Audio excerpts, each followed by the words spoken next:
Baik, kita mulai kuliah kita hari ini. Bismillahirrahmanirrahim. Assalamualaikum warahmatullahi wabarakatuh. Waalaikumsalam. Hari ini pertemuan kita yang ke-14 ya. Waalaikumsalam. Pertemuan kita yang ke-14. Hari ini kita masih membahas tentang perencanaan untuk PPH badan ya. Masih tentang PPH untuk perencanaan untuk PPH badan. Hari ini harinya poin ya.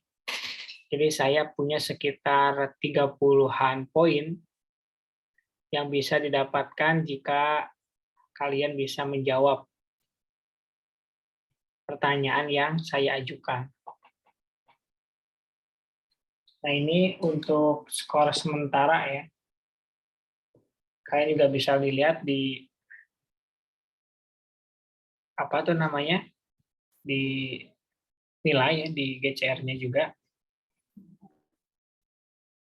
Sampai saat ini semuanya masih E, kecuali Siti ya. Di sini Siti nilainya udah C. Ya, karena terbantu oleh 25 poin ya. Jadi buat kalian yang mau nyantai nanti pas UAS-nya, untuk hari ini bisa dimanfaatkan ya sebaik-baiknya. Oke. Kita mulai saja ya pemanasan untuk bagi-bagi poin ini. Kita mulai dari pretest dulu, silakan. Nomor 1, pertanyaannya pertanyaannya dibaca langsung ke jawaban. Siapa nih? Siti Nadia, silakan. Mungkinkah laba komersial dan laba fiskal memiliki nilai yang sama? Jawabannya tidak mungkin, Pak. Tidak mungkin ya, betul. Lanjut nomor 2.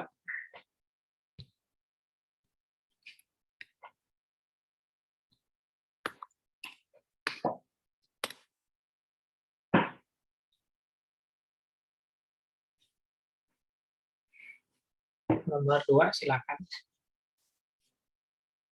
Dian.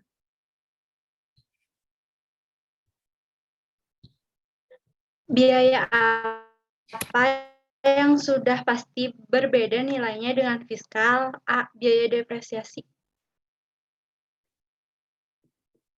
Betul. Nomor 3, Yunika. Pajak apa yang wajib dibayarkan oleh wajib pajak badan adalah C. PPH dan PPN. Ya, betul. Nomor 4, Ririn. Manakah di bawah ini yang boleh dibiayakan dalam hal biaya gaji? Isinya C. Biaya pemberian makanan sebagian karyawan.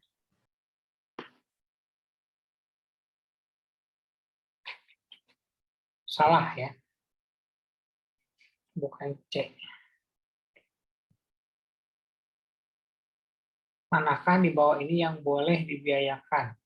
Ini nggak boleh dibiayakan ya. Dian.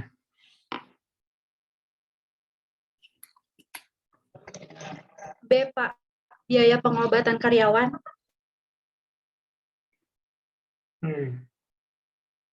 Masih salah. Tanti.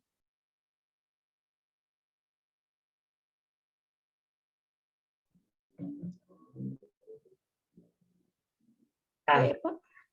Apa? E. Biaya tunjangan anak ya, betul. Yang lainnya A sampai D itu natura ya.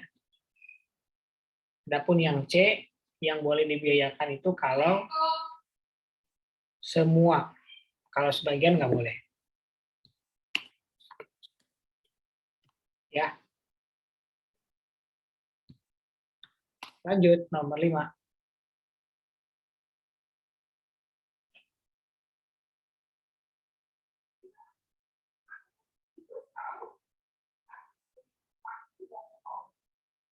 Dian, silakan.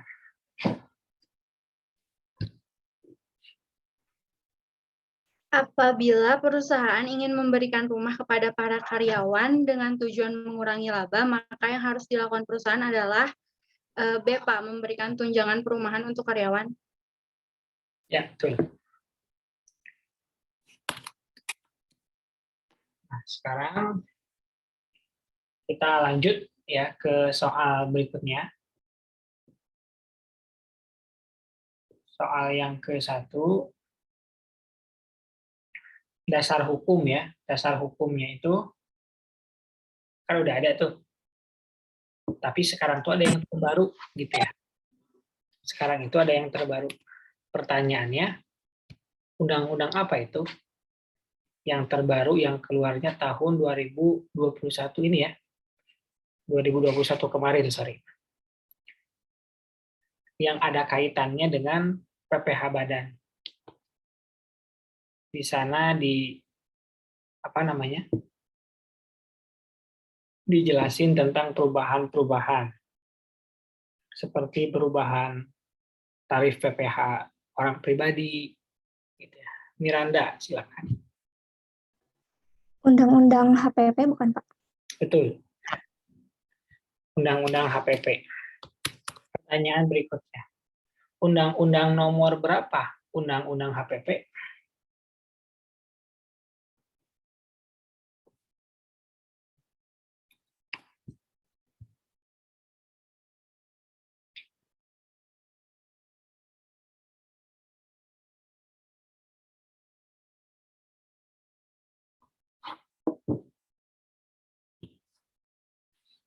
Tanti. Undang-Undang Nomor 7 Tahun 2021 Ya, betul. tentang harmonisasi. Nomor 3, ada perusahaan punya penghasilan di luar negeri. Di luar negerinya itu ada Singapura, ada Malaysia. Pertanyaannya, penghasilan yang mana yang dikenakan objek pajak? Penghasilan yang mana yang termasuk ke dalam objek pajak?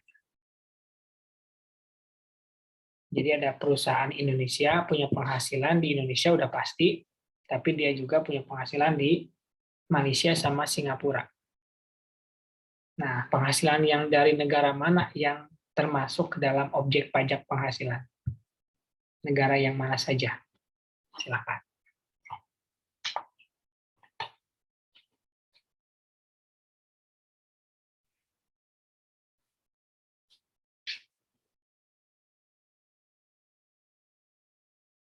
Tinggal pilih ya.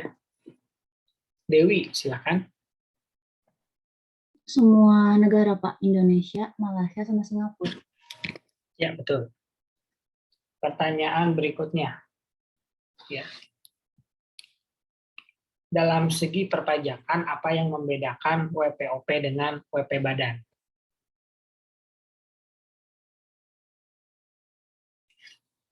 Dalam segi perpajakan, apa yang membedakan WPOP sama WP Badan? Wajib pajak orang pribadi sama wajib pajak badan.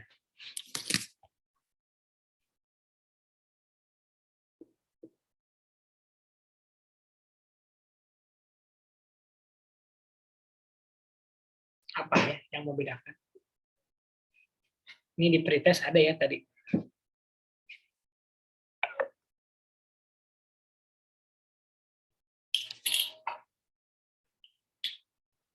Wanda. Bedanya Pak, kalau wajib pajak badan memiliki 2 jenis kewajiban perpajakan yang harus dibayar dan juga dilaporkan. Kalau wajib pajak orang pribadi cuma PPH, sedangkan wajib pajak badan PPH dan PPN, Pak. Ya, betul. Pertanyaan berikutnya. Dalam 1 tahun, ada pajak terutang untuk badan. Ya. Kemudian ada pengurang-pengurang kredit pajak. Terus diselisihkan. Ada selisih kurang bayar. Terus kurang bayar itu dibayar oleh si wajib pajak badan. Nah, disebut apa selisih pajak yang dibayarkan oleh wajib pajak badan tersebut?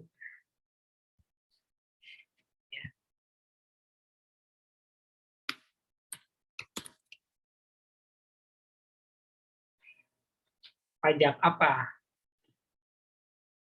Pembayaran atas selisih antara PPh terutang dengan kredit pajak.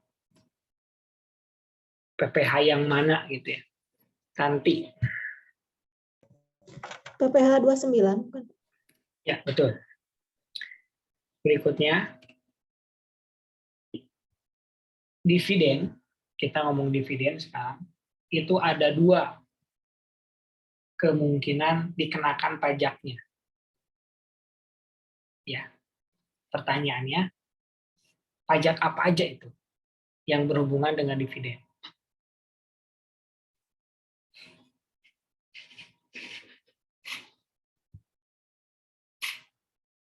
Pajak apa yang berhubungan dengan dividen?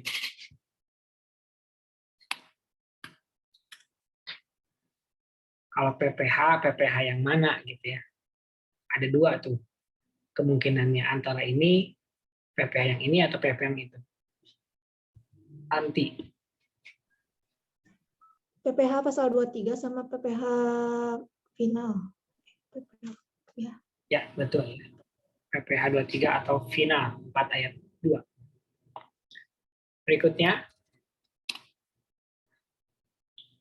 kapan dividen itu dikenakan PPh pasal 23? Kan kemungkinannya 2 tuh tadi ya, 23 sama 4 ayat 2.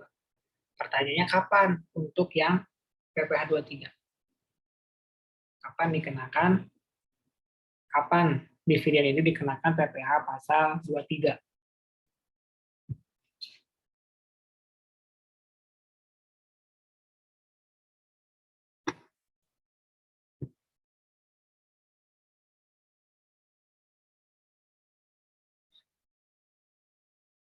Ini berhubungan dengan kepemilikan saham. Berhubungan dengan kepemilikan saham. Berapa persen kepemilikan saham? Dewi, silakan. Ketika pembagian dividen 15% jumlah dividen, Pak. 15%. Bukan ya? Bukan itu jawabannya. Yang lain silakan menjawab.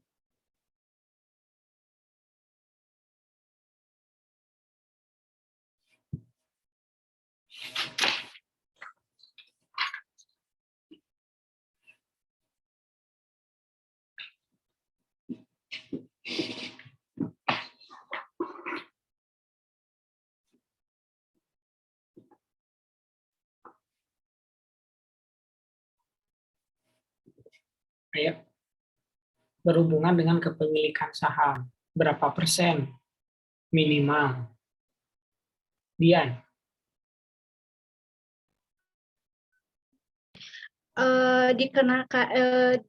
Dikenakan dividennya kalau mempunyai saham paling rendah 25% dari jumlah penyetoran modal, bukan, Pak? Kayaknya kebalik deh. Paling rendah itu berarti minimal 25% gitu ya. Kita ngomongin PPh 23. Kalau 23 itu minimal 25 atau maksimal 25? Silakan, siapa yang menjawab?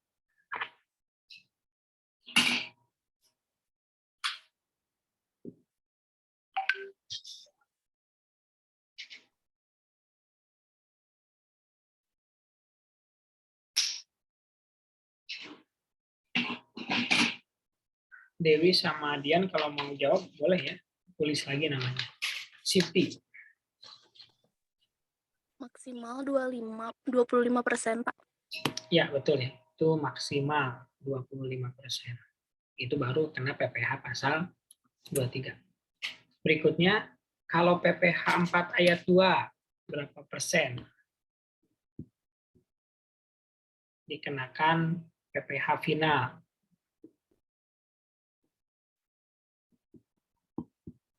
Kalau 23 kan maksimal 25 ya. Nah, kalau yang final berapa nih? Meta. 10%, Pak. Bukan, itu tarifnya. Ini syaratnya kapan gitu ya dikarenakan PPh final atas dividen. Itu tarifnya.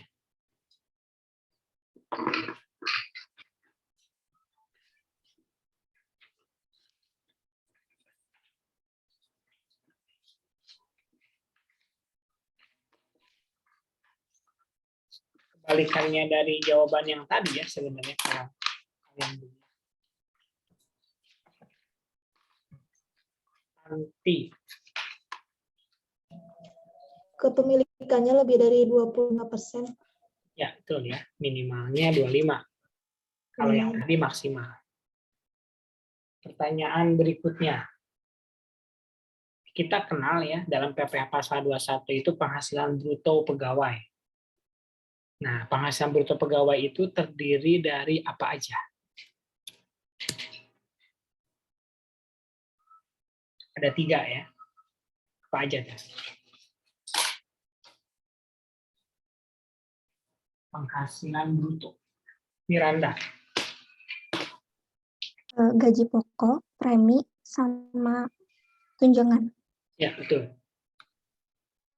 Berikutnya, kalau misalkan pembayaran penghasilan bruto yang tadi, yang disebutin Miranda, itu harus sama dengan apa? Di laporan laba rugi.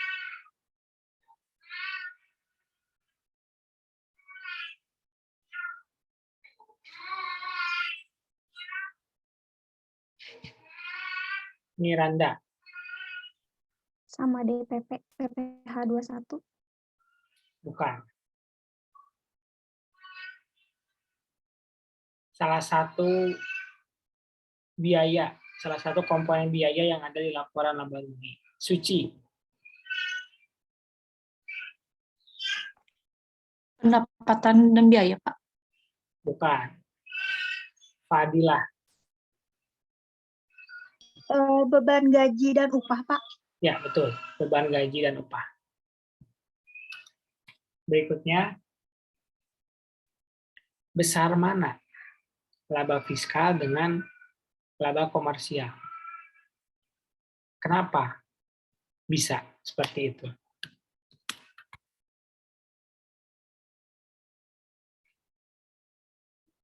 Dian.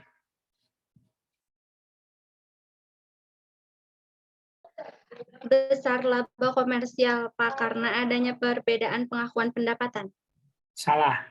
Siti Susanti. Besar laba fiskal, Pak, karena di fiskal ada beberapa biaya yang tidak dibebankan. Terus metode depresiasinya juga berbeda. Ya, betul ya. Karena ada biaya yang tidak boleh dibiayakan di fiskal. Makanya labanya pasti lebih tinggi. Oke, pertanyaan gampang. Sebutkan contoh 2 objek pajak penghasilan.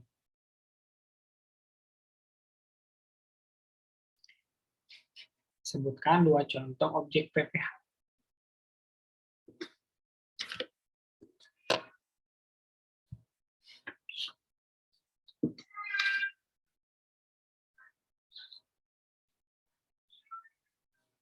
Dewi. Gaji, komisi. Gaji komisi. Ya. Pertanyaan gampang lainnya. Sebutkan 3 contoh biaya yang tidak boleh dibiayakan. Biaya yang tidak boleh dibiayakan.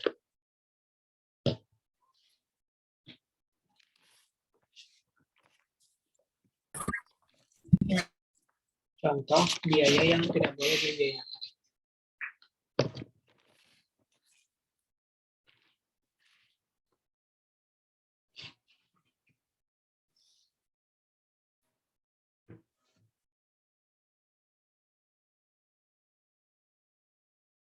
Di modul banyak ya.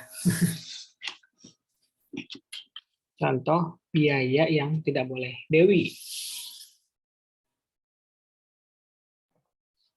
Biaya pembelian bahan, bunga, atau sewa, dan biaya perjalanan. Salah. Ini yang tidak boleh. Bukan yang boleh. Yang tidak boleh. Siti. Natura. Terus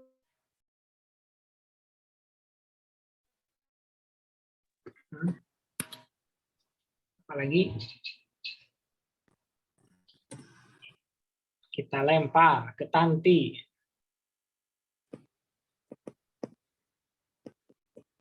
Tanti. Sumbangan, Pak. Sumbangan. Terus premi asuransi. Terus kan 3. Premi asuransi Iya, emang nggak boleh satu dibiayakan. lagi Premi asuransi mah boleh ya dibiayakan. biaya. Coba yang Biaya tidak. yang dikeluarkan untuk kepentingan pribadi.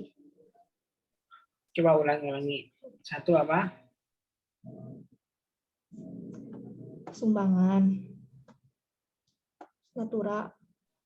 Biaya yang dikeluarkan untuk kepentingan pribadi. Ya, boleh. Sekarang contoh sama 3, tapi yang boleh sekarang, yang boleh dibiayakan.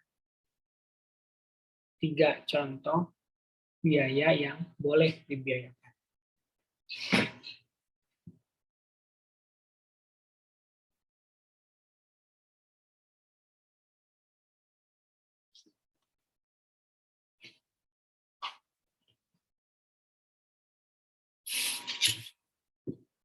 Fadilah.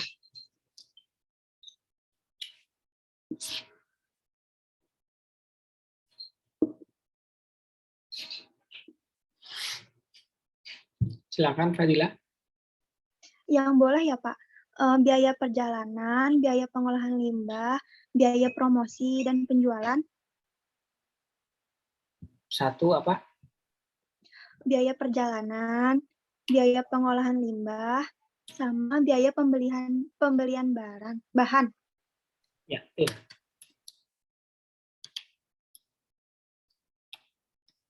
Pertanyaan berikutnya. Dalam perencanaan PPH Badan, ada 4 hal yang harus diperhatikan. Apa saja itu? Di modul disebutkan 2 kali.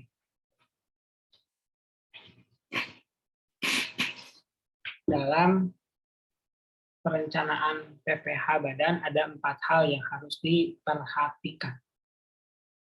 Apa sajakah itu?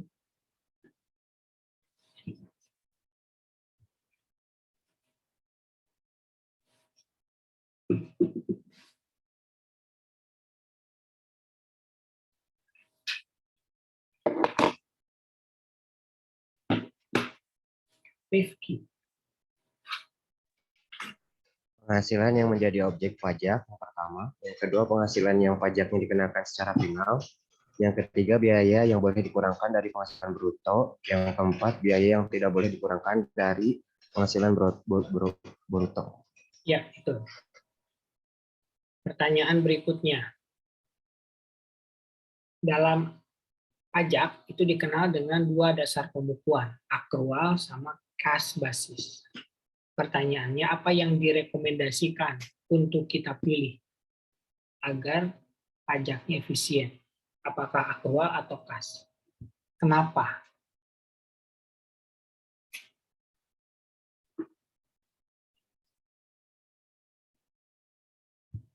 Yunika.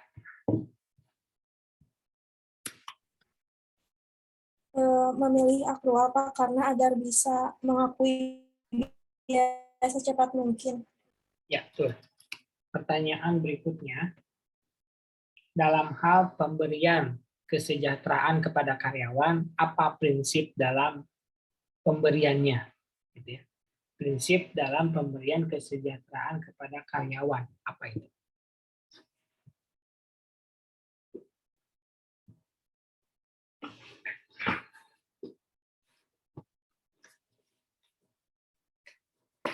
Yunika.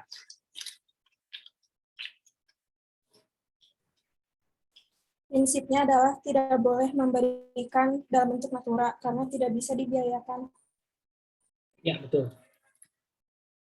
Berikutnya,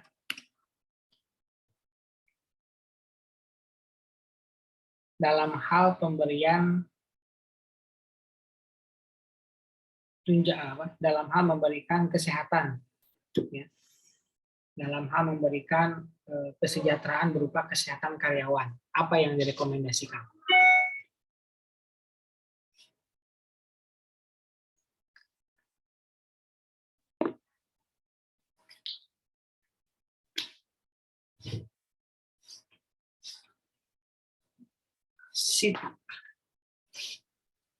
Membuat rumah sakit milik perusahaan, Pak. Membuat rumah sakit. Ya, betul. Itu jangka panjangnya ya. Kalau jangka pendeknya, silakan siapa yang mau. Kalau jangka panjangnya bikin rumah sakit, tapi mahal. Nanti Diberikan tunjangan kesehatan. ya, betul. Kasih tunjangan. Pertanyaan berikutnya, iuran pensiun apakah menguntungkan perusahaan atau tidak dalam hal perpajakan? Apa alasannya?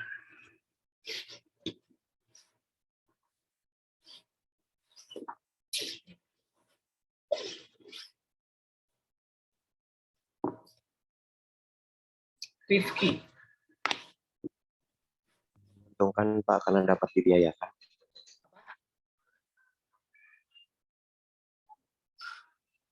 Apa tadi jawabnya Rifki?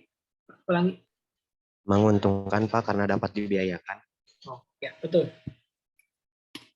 Pertanyaan berikutnya.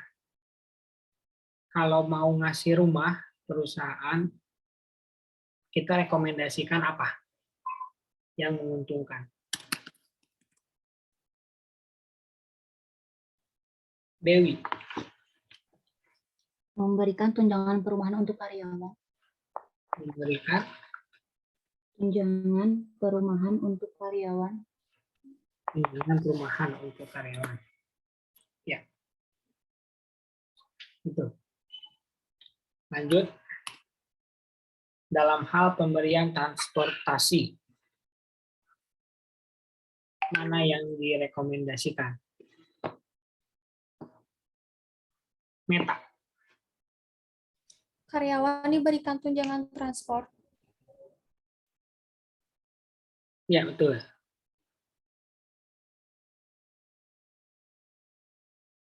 Meta. Oh, belum ya kamu. Sekarang itu kalau jangka pendek ya. Kalau jangka panjangnya, Pak Fahri.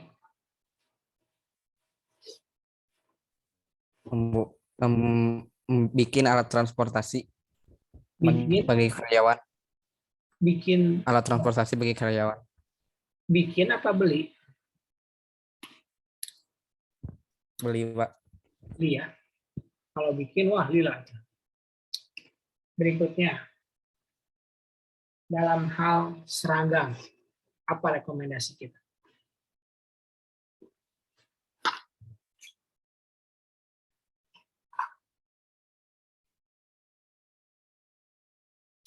Siti Nadia.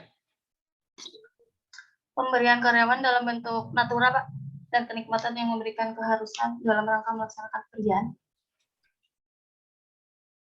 Coba ulangi.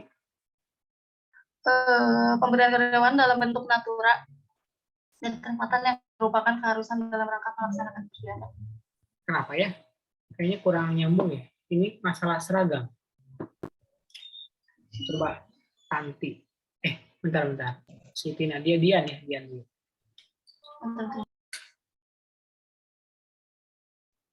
Memberikan seragam bagi pegawai, Pak. Memberikan seragam. Belum ya. Kan seragam itu natura ya. Tanti.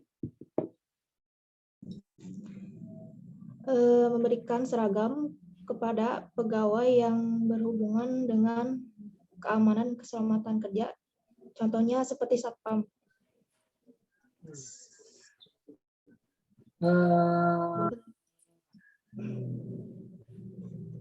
Boleh sih, tapi ada yang lebih tepat nih.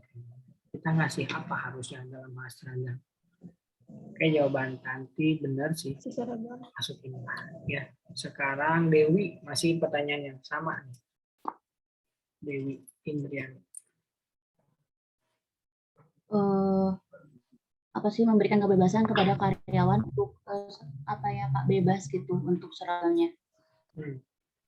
Kalau itu mah kebijakan ya, nggak ada hubungannya dengan pajak. Yang ada hubungannya dengan pajak, kasih apa nih? Biar bisa dibiayakan dan mengurangi laba gitu. Ada lagi Laurentius. Memberikan seragam dan peralatan yang tepat bagi pekerjaan. Jawabannya sama dengan yang tadi ya. Salah ya, masih belum. Ingat prinsipnya ya. Prinsip dalam memberikan kesejahteraan. Jangan memberikan natura. Berarti kita harus ngasih apa nih dalam hal seragam? Apakah ngasih seragamnya atau ngasih uangnya? Siti. Memberikan tunjangan untuk seragam, Pak. Ya, betul. Harusnya kita kasih tunjangan seragam. Nanti dibeliin sama si karyawannya. Itu boleh dibiayakan.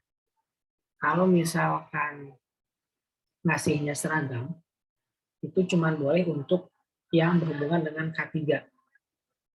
Tapi, kalau ngasih seragam buat seluruh karyawan, itu ada perdebatan. Ada yang mengatakan boleh, ada yang mengatakan tidak boleh.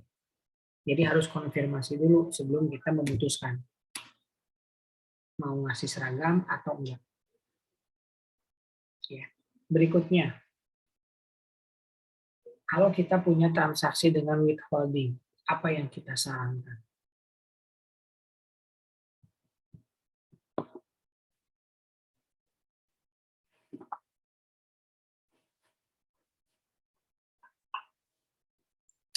Transaksi dengan withholding.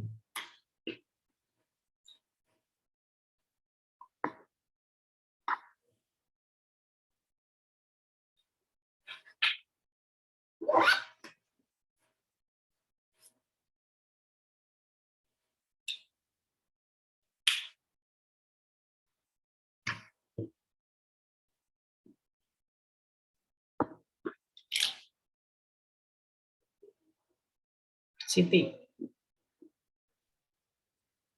Yang pertama, perusahaan membayarkan withholding tax. Pajak yang dibayarkan ini tidak boleh dibebankan sebagai biaya. Yang kedua, nilai transaksi di gross up sehingga transaksi dalam kontrak sudah termasuk pajak yang harus dipungut.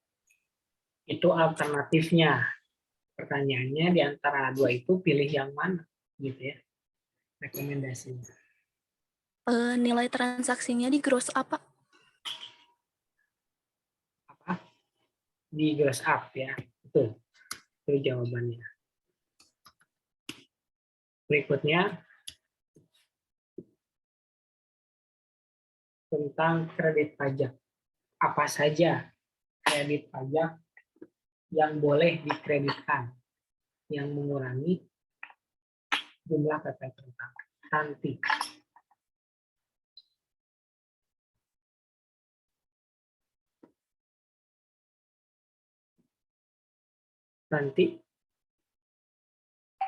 Ya jadi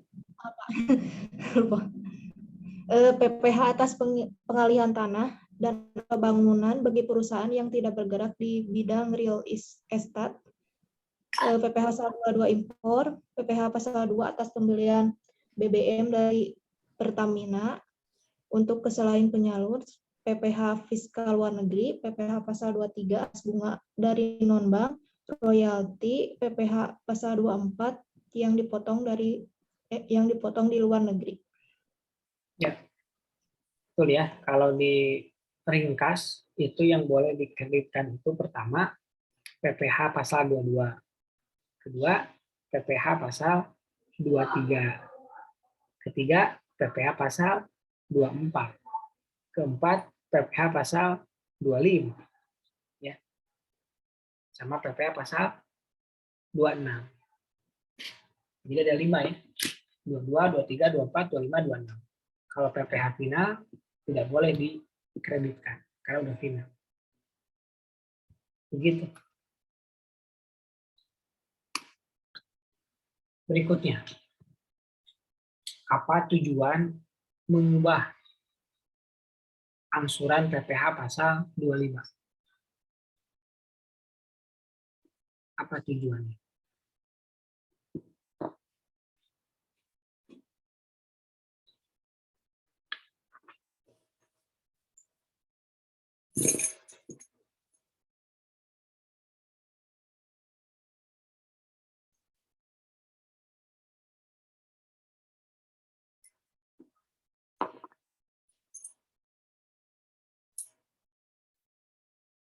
Apa tujuan merubah angsuran PPh pasal 25? Siti.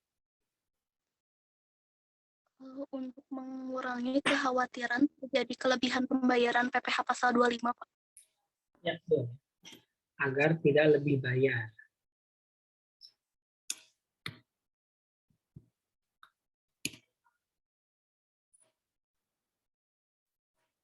Pertanyaan berikutnya.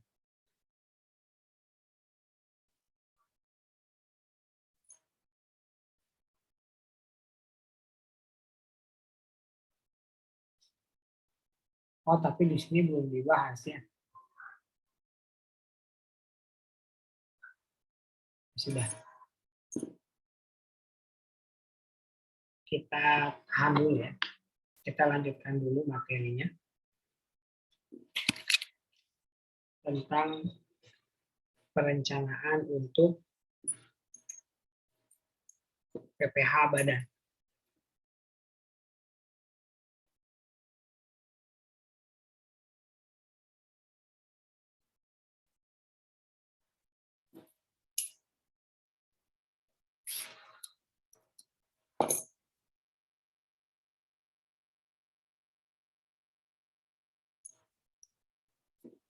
Oke, terakhir kita ngebahas tentang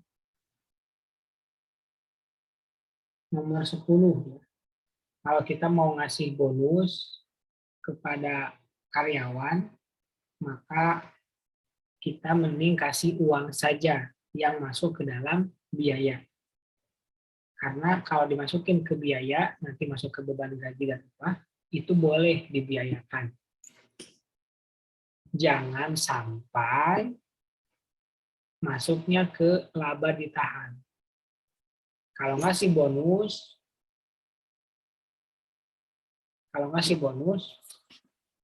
yang dimasukkan ke laba ditahan akan dikoreksi. Kemudian yang ke-11, ini berhubungan dengan daerah terpencil. Jadi ada kekhususan.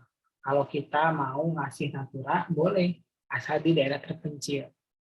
Jadi ada fasilitas gitu ya, kalau daerah-daerah terpencil. Seperti itu. Adapun yang dimaksud dengan daerah terpencil, di sini dijelasin yang potensi ekonominya layak dikembangkan. Tapi daerah terpencil itu ditentukan oleh pemerintah. Daerah mana saja itu. Jadi nggak semua daerah terpencil itu boleh memberikan natura.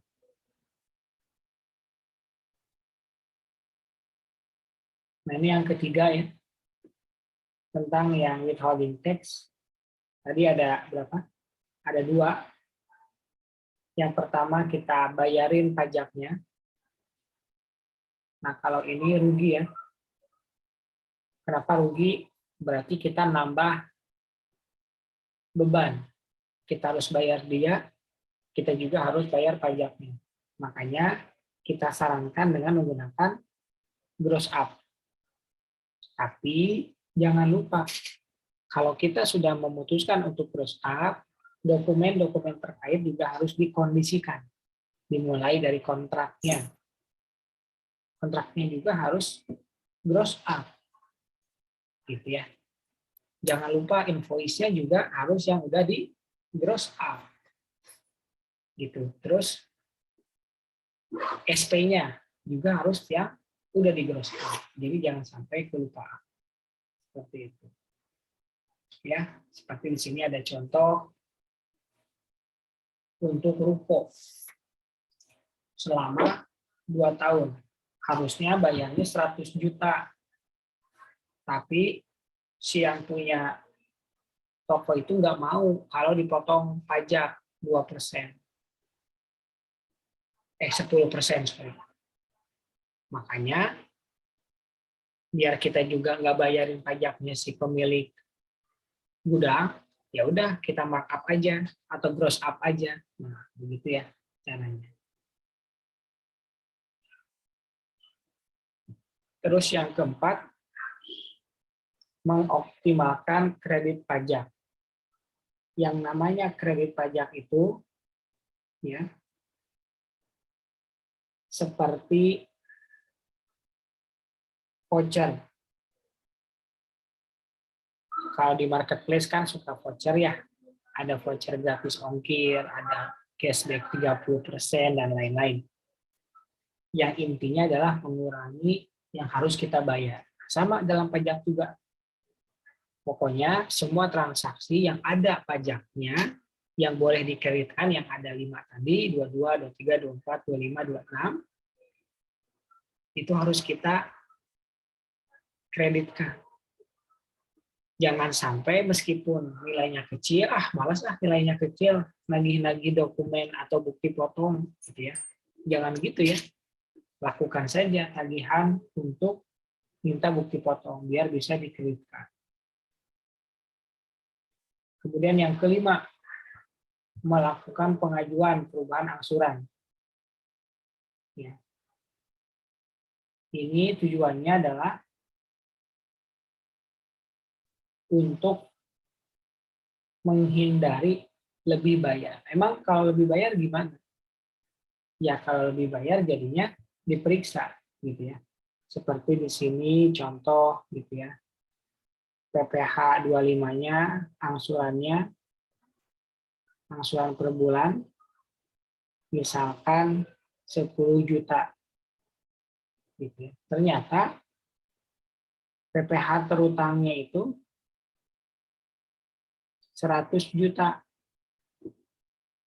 Kalau kita bayar PPh pasal 25-nya 10 juta terus-terusan, gitu ya, maka akan mengakibatkan PPh 25 kita totalnya 120 juta. Nah, kalau seperti ini terjadi lebih bayar.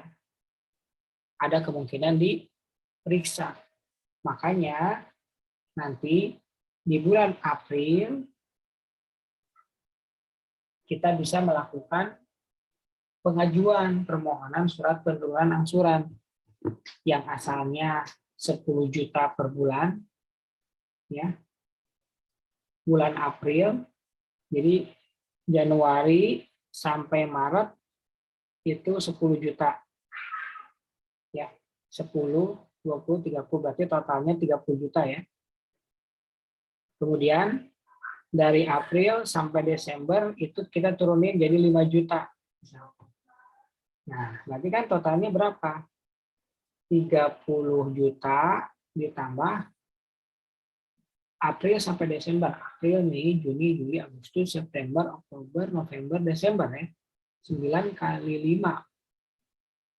45 juta. Berarti totalnya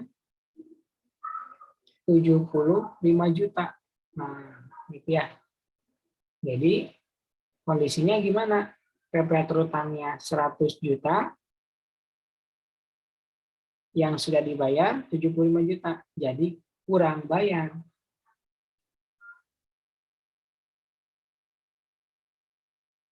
Jadi kurang bayar sebesar 25 juta. Gitu ya, tujuannya biar tidak terjadi lebih bayar yang mengakibatkan diperiksa. Kemudian yang keenam, apabila kita mempunyai transaksi yang berhubungan dengan hubungan istimewa, yang disebut hubungan istimewa itu adalah yang memiliki penyertaan modal sebesar 25% atau lebih, baik itu secara langsung ataupun tidak langsung. Atau wajib pajak menguasai wajib pajak lain, 2 atau lebih penugasan. Seperti contoh, misalkan di sini ada perusahaan A, ya, punya saham B sama C, 50%. Kemudian B punya saham D sama E juga 50%. Kemudian C punya juga misalkan F sama G, nilainya 25%. Nah, yang dikatakan memiliki hubungan istimewa adalah yang pasti A sama B dong. A sama C pasti punya hubungan istimewa. Tapi nggak cuma itu, bisa juga A ke D, A ke E. Nah, begitu seterusnya. Ya. Nah, gimana kalau berhubungan dengan hubungan istimewa? Prinsipnya, ya, dalam hal hubungan istimewa adalah lakukan transaksi ya, dengan nilai yang wajar. Kenapa wajar? Karena kalau kita punya transaksi dengan perusahaan yang memiliki hubungan istimewa, pasti akan beda harganya. Misalkan kalau kita jual ke publik gitu ya, harganya 100.000 per unitnya. Tapi karena hubungan istimewa gitu ya, pasti akan berkurang harga jualnya karena punya hubungan istimewa untuk mempengaruhi. Boleh berkurang, boleh, tapi jangan berlebihan gitu ya. Misalkan dari 100.000 jadi 20.000 ya per unit. Nah, kan ini mengakibatkan kecurigaan. Kenapa 20.000 jauh banget? Jual rugi ini mah. Berarti ini ada indikasi melawan pajak atau menghindari pajak. Karena kalau harga jualnya itu rendah, ya kan pendapatannya juga jadi kecil. Labanya juga jadi kecil, pajak jadi kecil. Nah, makanya kalau mau transaksi ya harus dilakukan secara wajar. Kalau tidak wajar, maka Fiskus dapat melakukan koreksi fiskal. Nah, ini bahaya nih. Jadi yang asalnya kita catatnya 20.000, ternyata ketahuan sama Fiskus berubah menjadi 80.000 per unit. Kan rugi ya buat kita kalau ketahuan 60.000 kena ya. Seperti itu. Berikutnya yang ke-7. Masalah bunga pinjaman. Nah, kan biasanya kita tuh perusahaan kadang butuh uang. bisa pinjam ke bank, bisa juga pinjam ke selain bank. Selain bank itu bisa ke perusahaan yang lain, ya kan? Bisa ke pribadi, bisa ke pemilik perusahaan, gitu ya. Nah, kalau kita minjemnya ke bank, nggak akan ada masalah pada saat bunganya, karena bunganya kan sesuai dengan BI rate, gitu ya. Tapi kalau kita minjemnya ke perorangan, ke pemilik perusahaan, nah ini hati-hati. Hati-hati dalam apa? Penentuan bunga. Jadi bunganya itu jangan sengaja digedein. Misalkan bank itu rata-rata bunganya 10%. Ini dikasih bunga 80%, gitu ya. Biar apa nih? Pengen labanya turun. Bahaya kan ini. Terlalu mencolok, gitu. Makanya dalam hal bunga itu harus yang wajar juga, gitu. Tapi ingat, pinjaman yang kita pinjam itu harus kita gunakan untuk perusahaan yang berhubungan dengan 3M yang kita udah bahas di pertemuan yang lalu. Ya.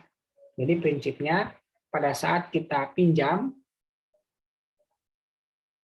ya, pastikan berhubungan dengan 3M. Ya. Yang keduanya adalah bunganya wajar. Bunganya harus wajar. Jangan berlebihan gede banget ya, biar labanya kecil. Nggak boleh kayak gitu.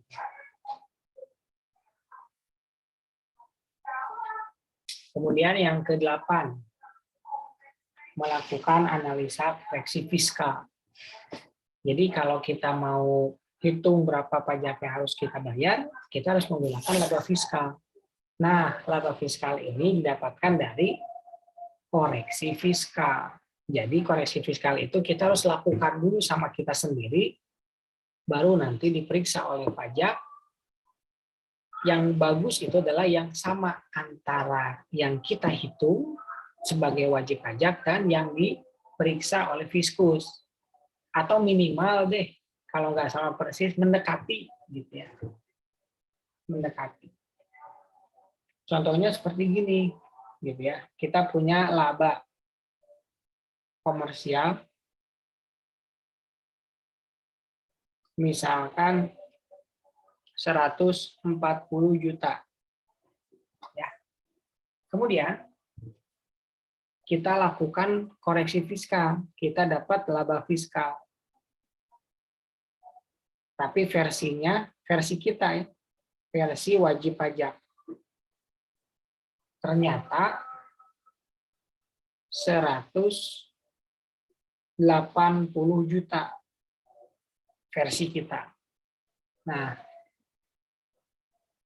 versi wajib pajak itu harus sama minimal mendekati, baru dinyatakan bagus tuh si tax planner-nya itu. Jadi minimal misalkan ternyata diketahui laba fiskal Fiskus itu ternyata 185 juta. Nah, ini masih bagus. Tapi kalau kondisinya ternyata 250 juta, nah ini baru jelek. Malah yang sangat bagus itu adalah sama yang dihitung oleh Fiskus dengan yang dihitung oleh WP. Itu berapa? 180 juta. Nah, ini baru bagus nih. Ya. Ini paling bagus. Ini yang minimal. Ini yang salah. Begitu.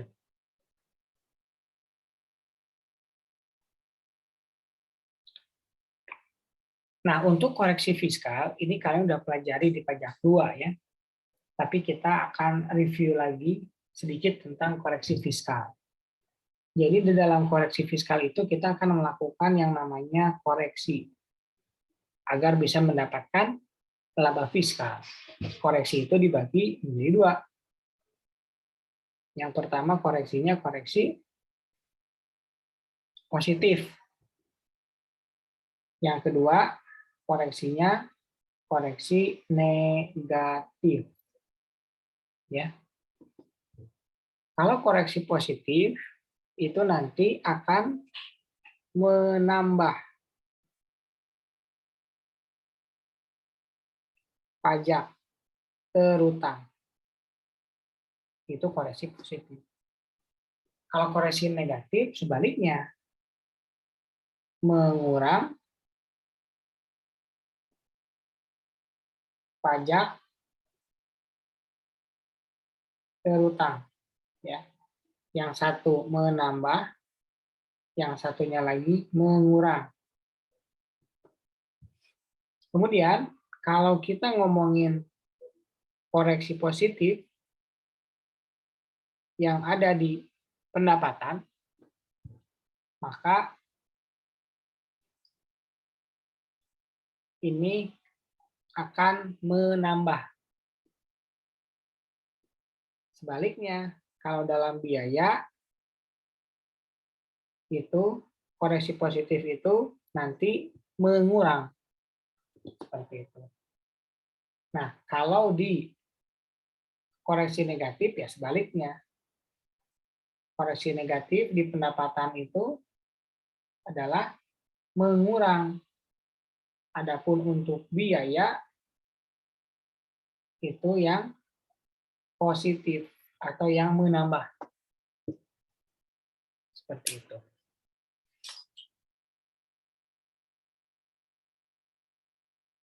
Sekarang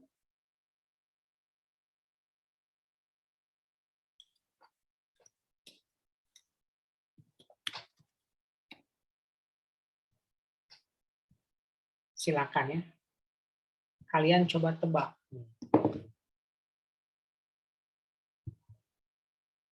Kalau misalkan kita punya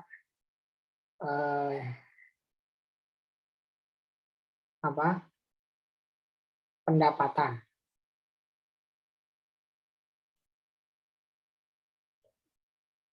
Misalkan ini secara komersial. Kemudian nanti ada koreksi positif, ada koreksi negatif. Kemudian di sini ada fiskal. Ya. Nih, kalau misalkan komersialnya 100, ini pendapatan ya, hati-hati. Kemudian ada koreksi positif senilai 20. Berapa fiskalnya? Silakan. Tulis nama dan NIM-nya.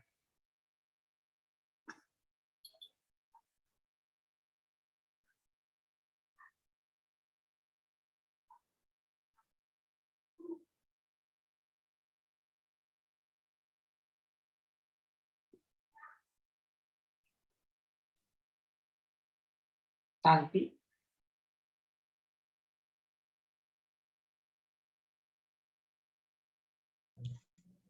$120. 120. Ya, betul ya.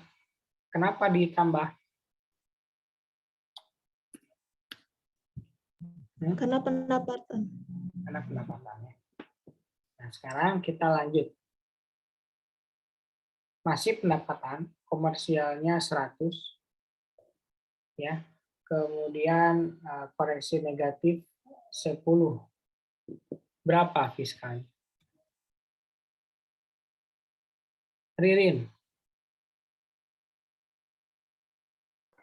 90, Pak. 90 ya. Betul.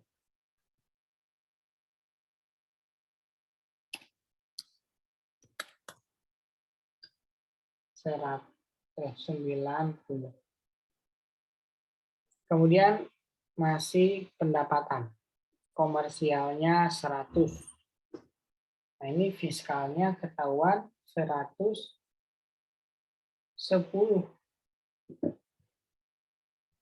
Koreksi apa dan berapa? Dian.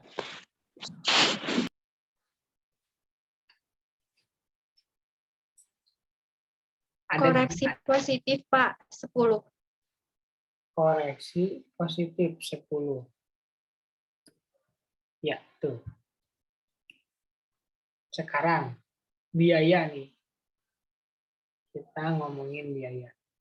Komersialnya misalkan 40.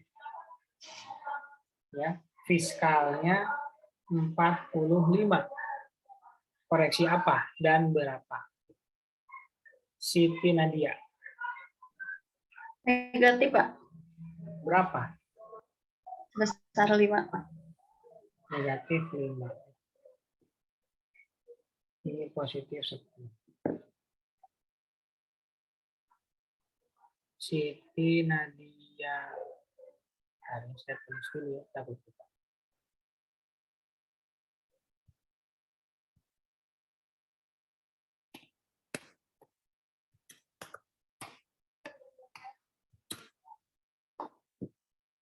Berikutnya kita ngomongin masih biaya. Kalau komersialnya 40, ya. Kemudian koreksi positifnya misalkan 10. Berapa fiskalnya? Dian. Koreksi fiskalnya 30, Pak. 30 ya. Nah, seperti itu ya. Cara untuk mengerjakannya. Ya. Gampang ya. Nah, itu dasar dari koreksi fiskal untuk melakukan atau untuk mendapatkan laba fiskal. Nah, ini ada contoh juga, kalian nanti bisa pelajari atau kalian bisa lihat di buku pajak 2 ya, tentang ini.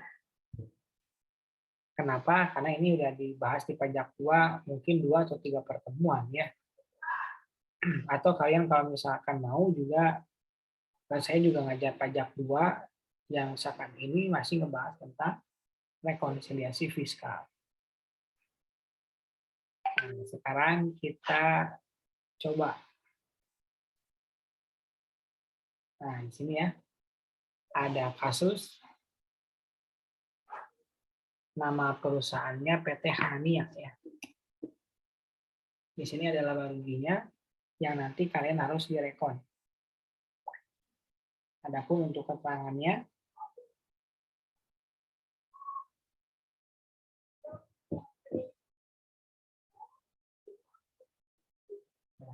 saya hapus dulu.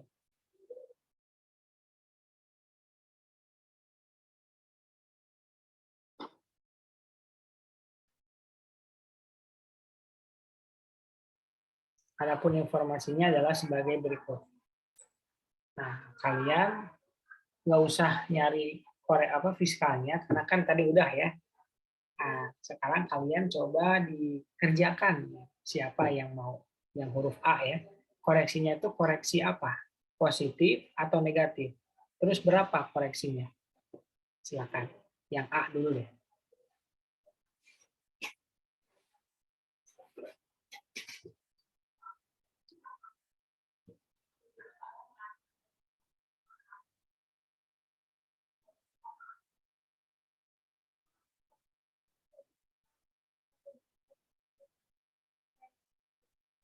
Yang A itu koreksi apa ya kira-kira? Positif atau negatif?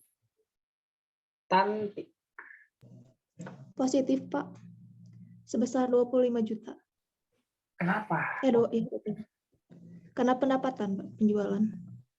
Ini kan tidak memasukkan, harusnya dimasukkan atau enggak? Harusnya dimasukkan. Harusnya dimasukkan ya. Jadi koreksi positif ya. Sebesar berapa? 25 juta. Ya, koreksi positif 25 juta. Boleh lanjut ke yang B. Meta. Koreksi positif, Pak, karena belum tercatat sebesar 3 juta. Kalau retur penjualan tuh biaya atau pendapatan, Meta? Retur penjualan.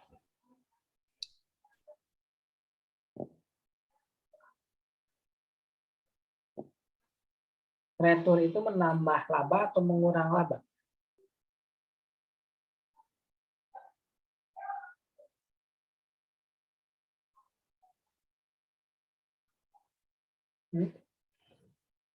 Kalau retur itu pendapatan atau biaya? Coba. Kalau pendapatan itu menambah pendapatan ya. Kalau misalkan mengurang namanya biaya. Yang mana?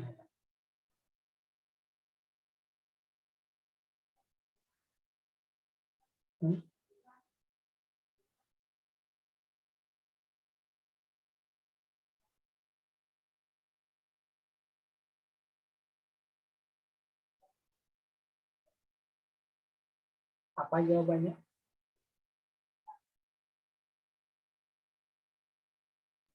Mengurangi, Pak.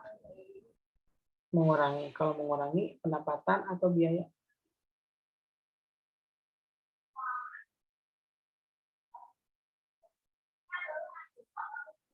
Biaya. Ya, betulnya retur penjualan itu biaya. Kemudian di sini bila belum tercatat. Berarti harusnya kan dicatat ya. Berarti kalau dicatat itu harus ditambah. Kalau ditambah dalam hal biaya, itu koreksi apa, Meta?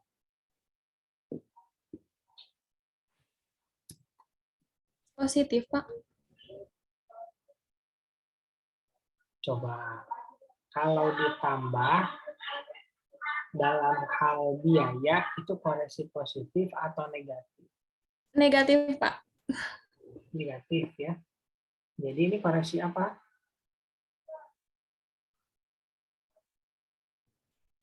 Koreksi negatif. Berapa negatifnya? Koreksinya berapa? Sebesar 3 juta. Negatif 3 juta ya. Nah, begitu. Lanjut yang C.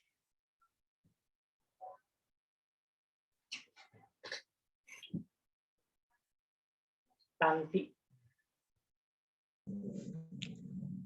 Koreksi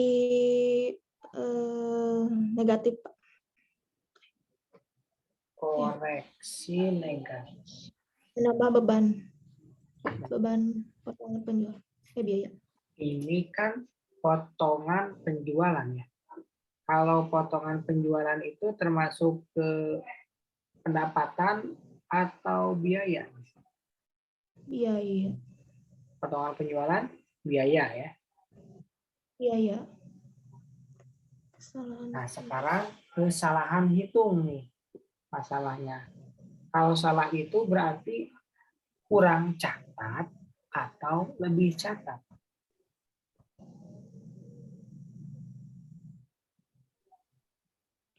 Kesalahan itu. Kalau Kurang, Pak. Kurang ya. Kalau misalkan kita punya Kurang. 10, kemudian salah 2 kan jadi 8 ya. Berarti berkurang kan ya? Nah, sekarang berarti harus kita kurangin. Nah, kalau di biaya yang kurangin itu koreksi apa? Koreksi positif, Pak. Koreksi positif. Ya. Ya, Pak. Lanjut, yang nanti nilainya tinggal dihitung aja ya, 3% kali penjualan. Ini kan seharusnya ya, ini hati-hati kalian nanti kalau misalkan dapat soal tulis nanti, ini seharusnya itu berarti ngomonginnya adalah fiskal. Nah, ini fiskal ya. Karena seharusnya, beda kalau seharusnya itu dicoret. Misalkan jadi kalimatnya gini ya, kalau nggak ada seharusnya. Dalam potongan penjualan terdapat kesalahan hitung 3% dari penjualan. Nah itu koreksinya. Tapi karena ada kata seharusnya, maka disebutnya ini fiskalnya. Jadi fiskalnya itu udah ketahuan. Tinggal kita masukin berapa koreksinya. Itu yang C. Sekarang yang D, silahkan. Ika. Positif, Pak. Retur pembelian. Ini termasuk biaya atau pendapatan? Kalau retur nih. Biaya, Pak. Biaya ya. Terus Pendapatan. dibatalkan. Ya, biaya, Pak. Dibatalkan itu ya, kalau ngomonginnya dibatalkan, si pembelian itu bertambah atau berkurang? Bertambah, Pak. Pembelian itu Berkurang, Pak. Berkurang, Pak. itu dibatalkan. Berkurang, Pak. Berkurang ya. Iya. Berkurang. Nah, kalau berkurang dalam biaya, koreksi apa itu? Positif, Pak. Koreksi positif. Berapa? 15 juta, Pak. 15 juta. Ya, Ika.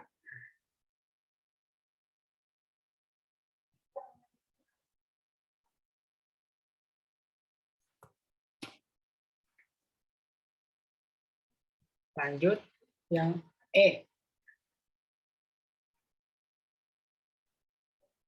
Ini udah lebih dari 30 poin. Kayaknya udah ada 40 malah.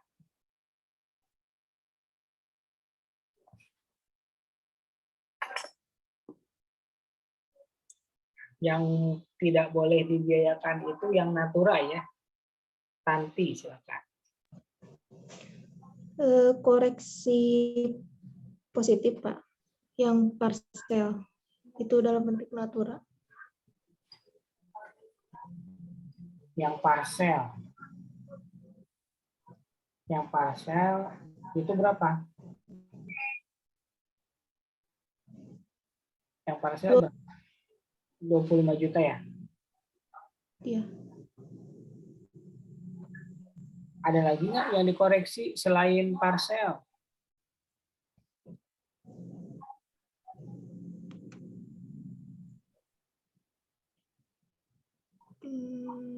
Kalau yang 500.000 per bulan boleh dibiayakan nggak? Biaya pembuatan rumah. Nggak, yang 500.000 per bulan boleh dibiayakan nggak? Biaya. Hah?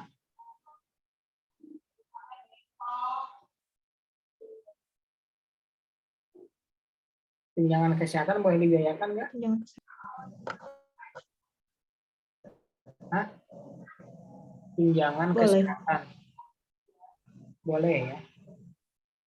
Berarti dikoreksi atau enggak nih kalau boleh? Enggak, Pak. Enggak ya. Parcel lebaran boleh dibiayakan enggak? Tidak, Pak. Tidak ya. Jadi dikoreksi. Terus biaya pembuatan perumahan. Koreksi enggak? Nerimanya rumah atau uang? Si karyawan. Uang, Pak. Tahu dari mana? Biaya. Biaya apa? Berarti tidak, harusnya tunjangan. Itu tunjangan bukan? Bukan, berarti harus dikoreksi. Dikoreksi juga ya. Karena ini termasuk ke dalam natura. Jadi berapa koreksinya? 125 juta. Koreksinya 125 juta. Positif atau negatif? Positif. Positif ya. Betul. Lanjut yang F. Dewi. Masuk ke koreksi positif, Pak. 20 juta. Koreksi positif. Boleh nggak dibiayakan? Yang dimiliki direksi. Boleh, Pak, asal ada surat bukti pendukungnya. Jadi kalau boleh dibiayakan, nggak ada koreksi dong dulu. Boleh nggak? Tapi ini lihat, untuk perusahaan lain ya. Boleh dibiayakan nggak? Dewi? Enggak, Pak. Tidak, Pak. Kenapa enggak?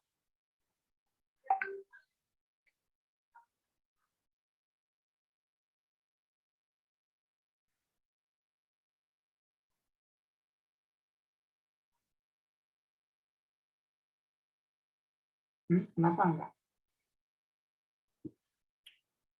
Ada hubungannya dengan 3M enggak?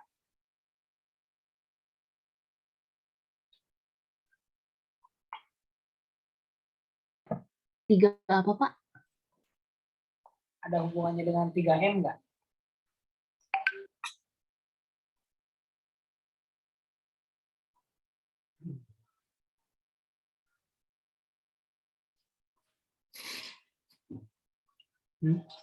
Gimana?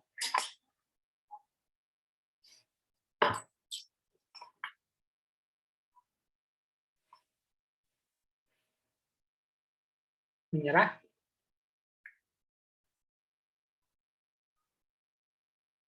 Coba Siti.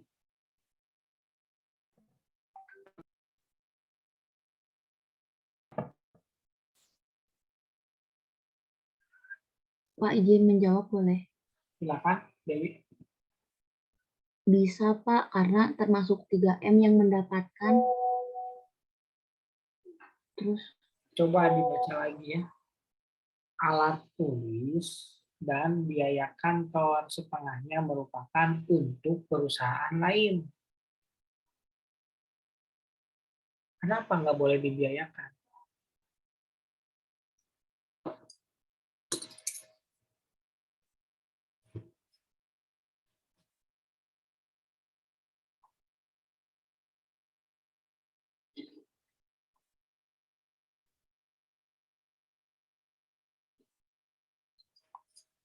Kenapa tidak boleh dibiayakan?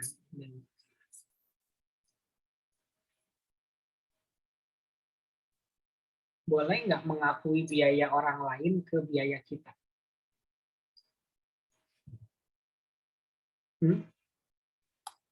Dewi, boleh nggak mengakui biaya perusahaan lain oleh kita? Boleh, boleh aja, Pak, kalau misalnya ada hubungannya.